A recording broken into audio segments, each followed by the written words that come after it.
Taong 2021, nang hagupitin ng Super Typhoon Odette ang rehiyon ng Caraga, maraming establishmento ang nasira. Marami ang nawalan ng tahanan at hanap buhay. Sa kabila nito, kabi-kabila rin ang mga naitatalang pagguho ng lupa at mga pagbaha sa iba't ibang lugar. Ayon sa Weather Bureau Pag-asa, mayroong 20 tropical cyclone ang pumapasok o namumuo sa Philippine Area of Responsibility taon-taon, kung saan 8 hanggang 9 dito ay may posibilidad na maglandfall sa ating bansa. Na environmental challenges tulad ng typhoons, mga baha, hindi natin gusto na masira na lang basta-basta ang ating samot-saring buhay.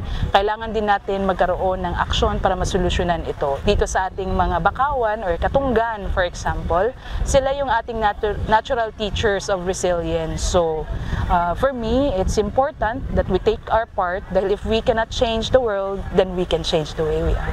Kaya sa paggunita ng International Day for the Conservation of the Mangrove Ecosystem nitong July 26 at ng National Disaster Resilience Month ngayong Hulyo, isa rin ito sa tinututukan ng pamahalaan na mabigyan ng pansin ang mapangalagaan at maparami pa ang mga mangrove sa ating mga coastal area.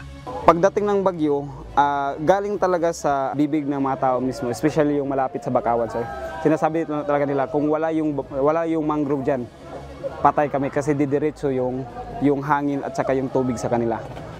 At sa ganitong mga advokasya na maingatan ng ating mga karagatan at kabuhayan ng ating mga mamamayan, ay nakikiisa ang UNTV sa pamamagitan ng programang Ocean Care Initiative. Nagpapasalamat talaga ako sa Ocean Care Initiative, sa UNTV at saka sa MCGI. My heart really inspires for you kasi ito ang napili ninyo na lugar na magtatanim. Thank you very much. I am so very grateful and thankful to all of you. Sa Davao de Oro naman, umabot sa 320 mangrove seedlings ang naitanim sa barangay Bungabong, Pantukan. Madalas umanong makaranas ang lugar ng mga pagbaha, kaya ito ang napiling lugar upang magsagawa ng mangrove planting. Kung unsa man ang among matabang po, nga naamoy gusto nga parang manpower, naarapod ang MCGI na andam nga mutabang sa unsa mang mga buluhaton nga maayo sa atong kinaiyahan, no? Isa na kining pagtanong yun. Nakiisa rin sa aktibidad ang nasa 50 volunteers mula sa MCGI sa Davao del Sur, kung saan ay nasa 300 mangrove ang matagumpay na naitanim sa Cogon Mangrove Sanctuary. At bukod sa mangrove planting, sa General Santos City ay nagsagawa naman ng coastal cleanup ang mga volunteers sa Ocean Care Initiative sa pangunguna ng DNR Region 12, Lower Baluan Fisher Folks Association at ng MCGI. Mayroong 86 na sako o katumbas ng 1,720 kilogram na mga basura ang nakuha. Karamihan sa mga basurang nakolekta ay styrofoam, plastic cellophane, wrapper at plastic bottles na umabot sa 10,626.